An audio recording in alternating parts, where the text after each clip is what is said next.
The story starts with a huge mansion where young girls are being auctioned off to rich old men for exorbitant prices. Every single one of these walking coffins are certified creeps who deserve nothing more than death. But unfortunately, in this cold, cruel world, only money matters. A young girl with black hair starts crying at her fate, unable to understand why God would send to her such a cruel world, but a beautiful silver-haired girl named Daya calms her down, telling her that she needs to look beautiful and must not cry. With that, Daya is called out to the stage to be presented, and she happily moves off humming to herself. She is introduced at the special product of the evening with bids starting at $10 million. Almost every single person at the auction starts bidding on Daya, as they all want a silver-haired girl in their home. But Daya simply smiles and uses her magic to first create a key to her handcuffs, and immediately after, she creates a rifle with her magic and starts firing at everyone in the hall. Chaos erupts as people start running away while guards start scrambling to try and subdue the girl. Back in the dressing room, girls are confused at the sudden commotion, but before the guard could act, one of the girls named Tart, who was pretending to be a maid, breaks a bottle on his head, knocking him out. She turns around and spots two more guards standing in the doorway who immediately draw out their knives. Tart decides to take matters more seriously and draws out a spear from her ass and starts styling on the two goons, easily dodging their attacks and defeating them, and gets the keys. She throws the keys over to the other girls and tells them to run away while she quickly moves towards the main hall. Daya keeps shooting anyone and everyone she can when she suddenly spots the chief pimp lady who organized the auction and kidnapped all the girls after destroying their village. She quickly tries to take a shot at her, but gets interrupted by a sword strike which she barely manages to block with her rifle, but is thrown to the ground. She realizes that this guard has magical powers as well, but before he could attack again, Tart reappears and keeps him at bay with her spear. But as more guards start arriving, she quickly pushes him back and grabs her revolver before blasting them all one by one. Both Daya and Tart quickly get together on the stage ready with their weapons, but the guards are too many in number for just the two of them to deal with. Daya decides that she needs to use a large-scale magic attack if they are to leave this place alive, so she tells Tart to fend the enemies off. While she starts chanting the spell, Tart pretends to be back in an American high school and starts blasting down the enemies, while Daya focuses on her magic spell and soon enough manages to blast through the walls of the mansion, giving them an escape route. Right outside the mansion, near the edge of the forest, Lug, a master assassin, aims with his sniper rifle, noticing all the carnage unfold as he realizes that their guess was correct, and the mistress of the mansion is the culprit who has been attacking villages, burning them down and carrying away any beautiful girl they can get their hands on. He decides that he has enough evidence and is ready to execute the target, and with that, he uses his magic eye which enables wall hack, and with that, he manages to track the mistress of the mansion down, who runs from one room to the other, trying to escape her fate, not knowing that her future has already been sealed. With that, Lug pulls the trigger, no-scoping her with a clean headshot. This takes him back to his previous life when he was a master assassin on Earth working with his underling, where they were tasked to destroy a bunch of drug dealers. His accuracy is unmatched as he shoots down the goons one after the other, even if they try to hide behind cars. But after assassinating 6 men, he packs up and starts moving back. His trainee tells him that they can finish off the remaining mafia members as well. But Lug replies that he was only ordered to kill 6 men, so his job is done. The girl tries to talk back, but Lug tells the wench to shut up and explains that the organization only wants to replace the top members of the mafia right now, and they are not supposed to do anything that they are not commanded to. With that, the girl shuts up and gets into the car, but suddenly Lug notices an unmanned drone roaming around in the sky. With that, his heart rate quickens as he jumps into the car and takes off, telling the girl to get her weapons ready as they are going to get hunted down soon. Just as he expected, a huge convoy of soldiers give chase in Humvees and open fire at the fleeing car, immediately destroying it as it goes up in flames, but unbeknownst to them, Lug managed to escape by jumping out of the moving vehicle at the last moment, faking their deaths. Lug patches the girl's injured leg up and tells her to get rest as they should start moving at the break of dawn. While trying to get some rest, the girl starts asking Lug about why he became an assassin in the first place. Lug replies that he was born into the organization itself, and they raised him to be the greatest assassin in the world. They end up disagreeing about veganism or some shit, so Lug decides to show her a woman's right place in the kitchen as he points a gun at her head. The girl is shocked, as even though she is the top assassin of her class, this old man managed to point a gun at her. And not only that, Lug managed to grab her own pistol before pointing it at her. Lug told her that he managed to slip the pistol away from her because she trusted him, which is a very big flaw since Lug might as well have been ordered to kill her later to leave no evidence. After outclassing her completely, Lug finally takes the pistol off her head and puts it back in her pocket before laying down to get some sleep. The girl stands there shocked before taking the gun out of her holster and pointing it back at him. Lug tells her to simply get some sleep, but the girl threatens to shoot him for real. Lug simply stands up and shows that he has already taken out all the bullets from her gun, once again outclassing her, while she stands there shocked, envisioning a future making sandwiches now. Later that morning, they finally manage to reach back to their safe house, where he calls the organization, who congratulates him on his final mission and wish him a happy retirement, ordering him to come back to Japan immediately. He takes out 2 fake passports and some flight ticket with which they board the plane successfully. While on his seat, he thinks about what he will do with his life now, when suddenly the plane shakes violently and the news breaks that the plane has been hijacked. Lug finds it a little odd, so he immediately rushes towards the cockpit, knocking out the air hostess, and opens the door only to find both the pilots dead and the controls all broken. He realizes that the organization must be disposing him off completely to tie up any loose ends. He smiles at his own fate and tries to maneuver the airplane, but the organization is not taking any chances and sends a fighter jet after them, blasting them out of the sky, while Lug takes his final breath on Earth. He feels betrayed as he dies when suddenly he is woken up in a different realm in front of a white-haired baddie who laughs at him for trusting the organization after lecturing his underling about how to trust no one. He doesn't understand why this shoddy is playing with him, so he asks what she wants. The goddess tells him that she is responsible for the dead, and he has 2 options right now. One would be getting reincarnated back on Earth as a new man with no memories whatsoever, or he can choose to get reincarnated in a fantasy world with all his memories intact if he promises to do a job for her. Lug decides that he has had enough of Earth and its vegans, so he chooses the fantasy world and asks what he is supposed to do. The baddie smiles and tells him that he needs to assassinate the hero who is going to be born in the world. Lug is a little shocked to hear that, so the goddess tells him to chill out and offers him some tea. She asks why does he want to choose the fantasy world, and he replies that on Earth he was born for only one purpose, which was being an assassin. He was told to keep his thoughts and feelings aside and focus on killing, but at the very end, when he was about to die, he had regrets and frustration about not living a life that he actually wanted. He asks what kind of hero he is tasked to kill, so the goddess decides to transfer all the info about this new world directly in his brain. In an instant, Lug now knows all about this new fantasy world where people seem to have a lot of different magical and physical skills, which would be considered supernatural on Earth. Amongst them, the hero is actually going to have an incredibly strong legendary set of skills, which is going to make him a real thorn in the ass to kill. But Lug realizes that as far as now, the hero is pretty great, and seems to be doing good things. He asks why she wants to kill the hero, and the baddie replies that the hero will keep getting stronger and stronger until one day he will have a final showdown with the Demon King. In that fight, the Demon King will be defeated and the hero will reign supreme. But after a year or 2, the hero's strength would start going to his head, and he will become as ruthless as the Demon King himself, which will bring the end of this world. She wants him to prevent that from ever happening. Lug decides to accept this mission, but asks to be given a good set of skills so his job becomes a little easier. The goddess agrees and gives him the best stats that a human can have alongside 5 special skills instead of 1.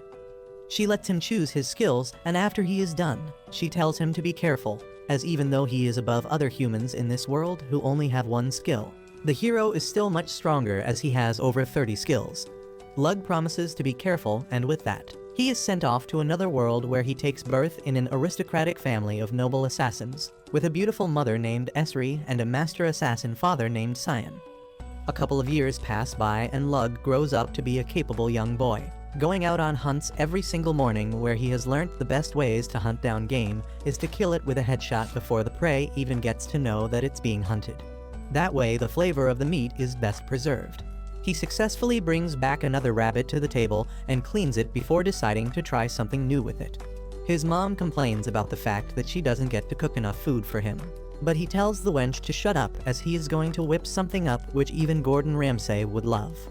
He starts slicing out the rabbit into small pieces while he thinks about all the nutrients that he is going to get from the food.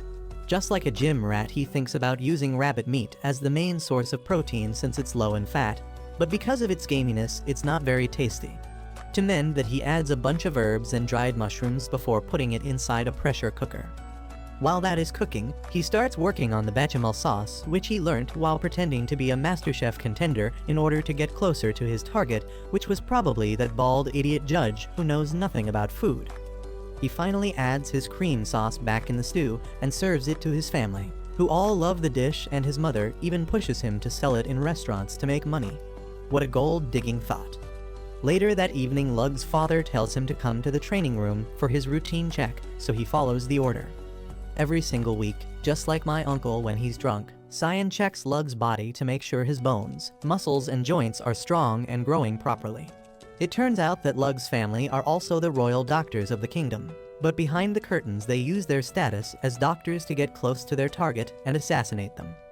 His father is a very strict teacher and teaches him all the different healing and assassination techniques while working on his stealth, strength, hand-to-hand combat, and skill with weapons. This is very convenient for Lug, as this way he doesn't have to hide while training to kill the hero one day. After checking his body, he tells Lug to dress up again, complimenting on his recovery, and finally tells him that he might be ready for the surgery. This really excites Lug, as it turns out that his family has another secret up their sleeves. Lug's father and forefathers all underwent a special surgery which modifies their eyes into a very special weapon, as after the surgery, they are able to see mana, get better low-light vision, and are able to see things happening clearly several hundred meters away. Lug was waiting for this moment to arrive and immediately agrees to the surgery. After the surgery, he is forced to wear a blindfold for a couple of days, but when he finally gets to remove his blindfold, he gets to see the world like he has never seen before. He turns towards his dad and notices that not only can he see the flow of mana in his father's body, he can see the mana brewing out of his own body as well. His father tells him that they have also found a teacher finally who can teach him magic, and this really makes Lug happy, as ever since he came to this world, he always wanted to learn magic.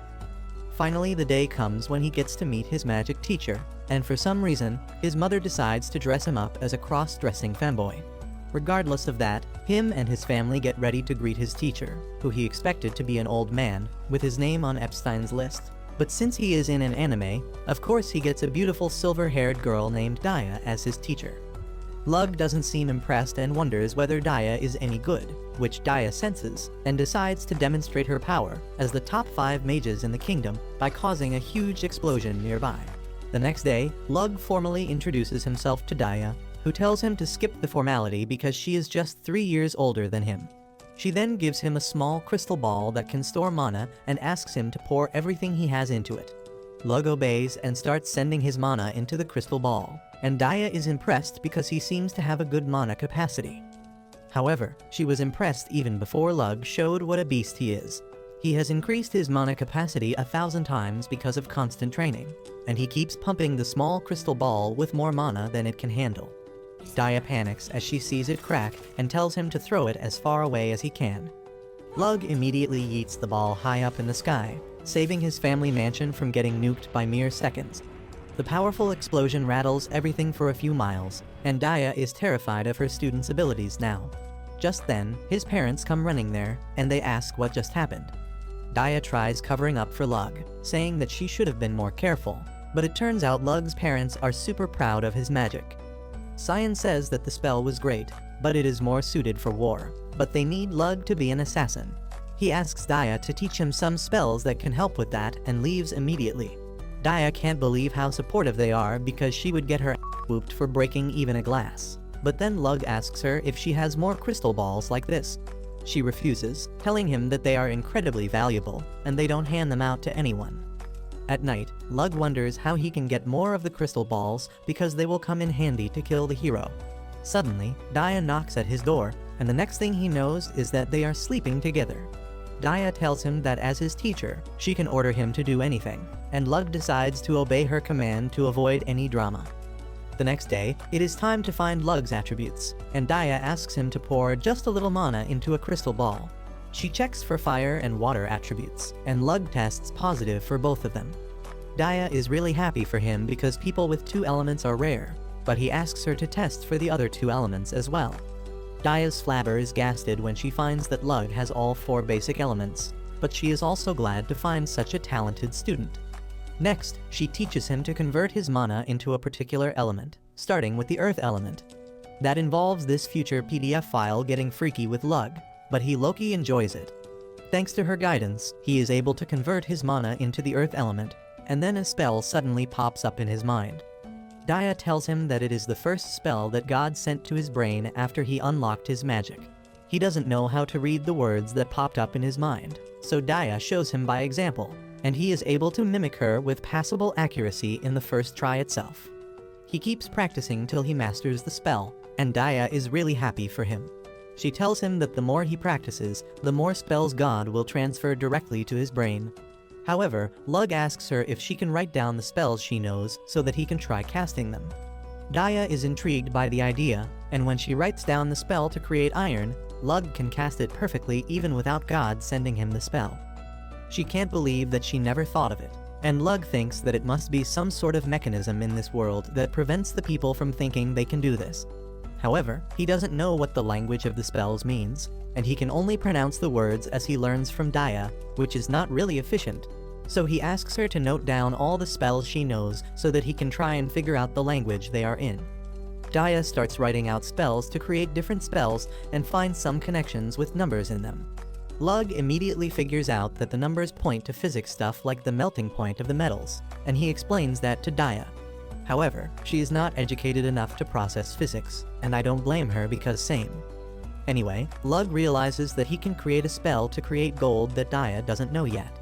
He has her transcribe the values in the spell language, but when she tries to cast it, she suddenly gets weak and collapses. Lug then tries casting the spell himself, and surprisingly, he can create a gold brick without any problem. He suddenly realizes that it is because he picked the B-rank skill called Spellweaver that allows him to create new spells. However, after seeing him cast the spell once, Daya can also copy him, and both of them get excited as they find a way to create new spells together. With that, Lug and Daya keep training together while growing closer to each other. Eventually, Lug creates the most American spell one can think of, and creates a pistol that can shoot tungsten bullets. Daya can also do that, but Lug is not satisfied with the firepower, so he one-ups himself and creates a cannon that can destroy a target a few miles away. A few days later, Daya clings tightly to Lug at night because she has to return home the next day. She wishes to stay with him forever, but that isn't really possible. Instead, Lug gives her a pretty knife made of titanium alloy as a gift to remember him by, and in return, Daya gives him one of the rare crystal balls. After that, she then makes him pinky promise that he will come to meet her when she really wants to see him. The next day, Daya leaves for her home, and once she is gone, Cyan decides that Lug is strong enough to learn more about their family business. He leads him to a prison with death row prisoners, saying that they are used as training dummies to make sure assassins don't hesitate in killing anyone. This makes Lug curious, and he asks his dad why he did not train him to suppress his emotions and become a killing machine, because then he would never hesitate. Cyan tells him that they are humans and not tools, and they don't kill someone just because they are ordered to. They assess their target's crimes and decide if killing them will really benefit their kingdom, and for that, they need their humanity. Lug is confused because this is the exact opposite of what he learned in his previous life. After a few minutes, Cyan takes him to a room and tells him that it is time for him to take his body count from 0 to 1. He leads him to a girl tied to a chair and says that she has committed numerous crimes like theft, robbery, murder, and arson. Cyan tells him not to hesitate even as the girl begs for mercy and says that it was just an accident. However, Lug knows when a person is lying, and he cuts her wrist with his sharp knife so that she dies a relatively painless death from blood loss.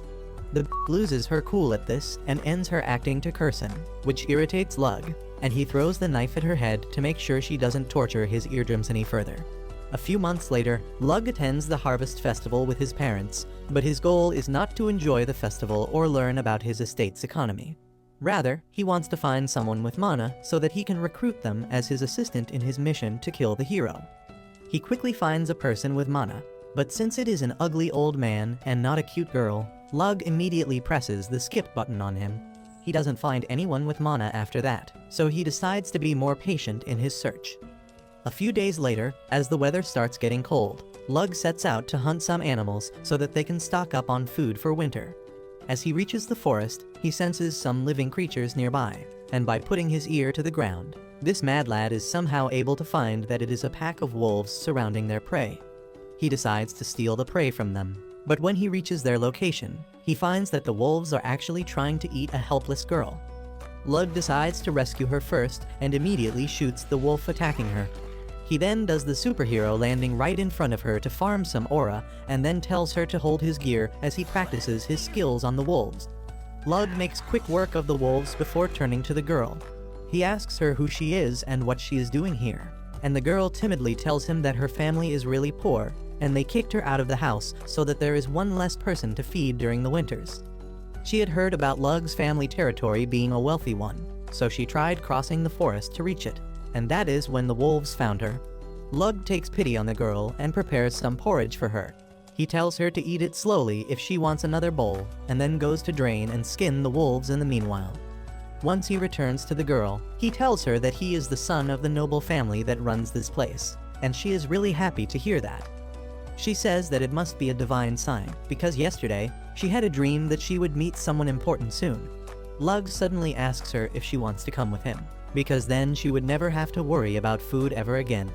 The girl is really happy to hear this, but she asks Lug if he is really sure about the offer. He replies that he wants her to come with him, and the girl is moved to tears because even her parents didn't want her. However, before taking her in, Lug clearly tells her that he is an assassin, and he is going to kill tons of people in the future. He tells her that if she wants to come with him, she needs to help him with his work, and if she can't do that, he can't take her along. The girl gladly accepts the offer because Lug is the first person in her life who wanted her. As she takes his hand, she introduces herself as Tart, and Lug welcomes her, not revealing the real reason he wants her. Turns out, Tart has mana, and that is why Lug went through the trouble of showing off his strength, feeding her, and even revealing his secrets to her so that she would trust him. This was all a part of his standard brainwashing procedure, and he made sure that Tart made the decision of coming with him herself so that she wouldn't betray him in the future. 2 years later, Tart has become Lug's assistant, helping him not only with his job, but also with his daily activities. Under Lug's training, she has become a fine assassin, but the only weapon she is good with is a spear. Lug knows that a spear is not an ideal weapon for an assassin because it cannot be hidden properly, but he still wants Tart to be better than she is. One night, he finds her practicing her knife skills in secret, and Tart apologizes for coming to the training room without his permission. She says that she wanted to be more useful to him, but Lug tells her to stop. Tart panics, thinking that Lug is going to kick her out just like her family, but instead, he creates a foldable spear using his magic, telling her to use it instead.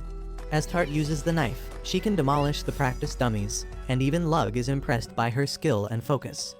A few weeks later, Lug and Tart go to the market, and everyone there is greatly indebted to Lug. He has been helping them by suggesting new types of fertilizers for their crops, and by using his magic to provide water during dry spells. The people give him their produce as gifts, and by the time Lug returns home, there is more food in his carriage than he can finish before it spoils.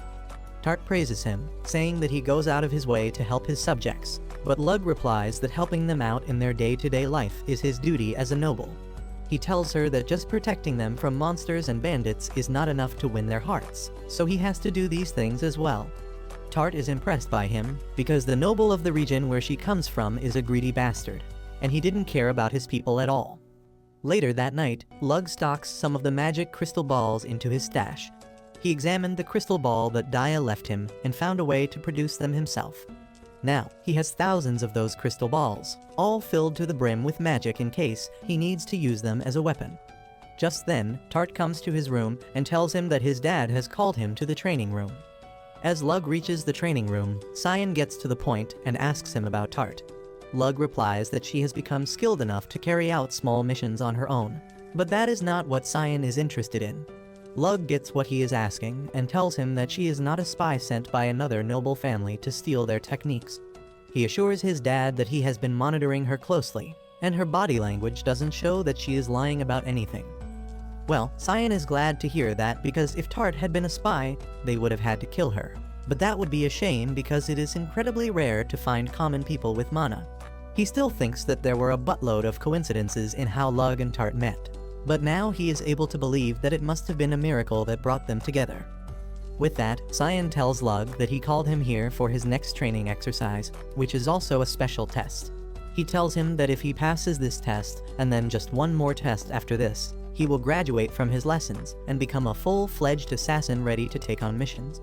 Lug gladly accepts the mission, which turns out to be bonding time between a father and a son by throwing hands at each other. They both go into the forest to fight like assassins, and Lug realizes that the one who finds the other first will have a great advantage. He immediately loses to his daddy in that matter because Cyan spots him and shoots arrows at him before he can even notice him. Lug begins running away while scanning the direction from which the arrows came. He quickly finds his father and throws his knife at him, but he easily blocks it. Lug then gets down on the ground to attack him, dodging the first strike from his dad. However, as he tries to attack him, Cyan cracks his knee.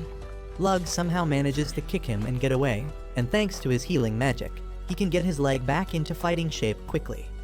He keeps hiding while thinking that he is stronger and faster than his dad, and he also has experience from his previous life.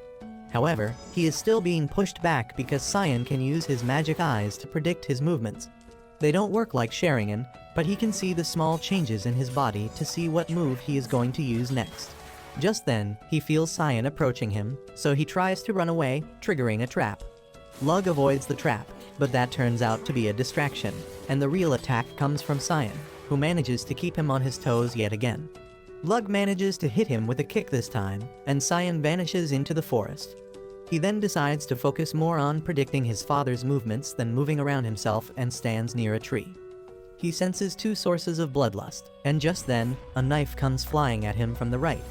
Lug dodges it, only to find a knife coming from him towards the left too. Normally, he would have thought that Assassin Daddy was targeting him on his weaker side, but this time, he knows that this is a decoy too because a real assassin conceals his bloodlust when going for the kill. Lug deflects the knife just in time as his dad pounces at him from behind. Cyan manages to stab his shoulder, but since Lug has got a blade to his throat, he admits that he lost the fight. Later, Cyan bandages Lug's wound, low-key frustrated that he lost to his son, who hasn't even hit puberty just yet. He thinks that it means good things for their family's future, because Lug was even holding back during the fight by not using magic. Lug says that if he used magic, the fight would become pointless, as it won't be a test of his skills as his assassin. Cyan realizes that his boy is all grown up now, and he declares that he has nothing more left to teach him. He tells Lug that he is ready to take up real jobs now, and the only thing he needs is experience to grow stronger. After that day, Cyan starts taking Lug on his field trips where they assassinate evil and greedy nobles for their serious crimes. While their secret job is taking lives, their day job is saving lives. Cyan often gets invited to the houses of nobles because he is the finest doctor in the kingdom, and he takes Lug along so he can notice how much effort nobles put into their security.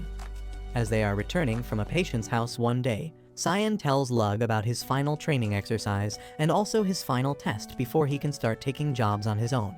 He tells him that assassins don't always enter through the back door, because sometimes they disguise themselves to go in through the front gate and assassinate their target by winning their trust. Lug knows this technique well enough, and he asks his dad if he wants him to become a chef because he is good at it. However, Cyan wants him to roleplay as a merchant because nobles lower their guards around merchants who can get them the item they want. He has already forged a foolproof fake identity for Lug as Illig Balor, the son of a prominent merchant family. The head of the Balor family owed him a debt, so they have agreed to his terms, and they are willing to train Lug as a merchant for the next 2 years. Soon after that, Cyan throws a party for Lug as he is going to depart on his final test.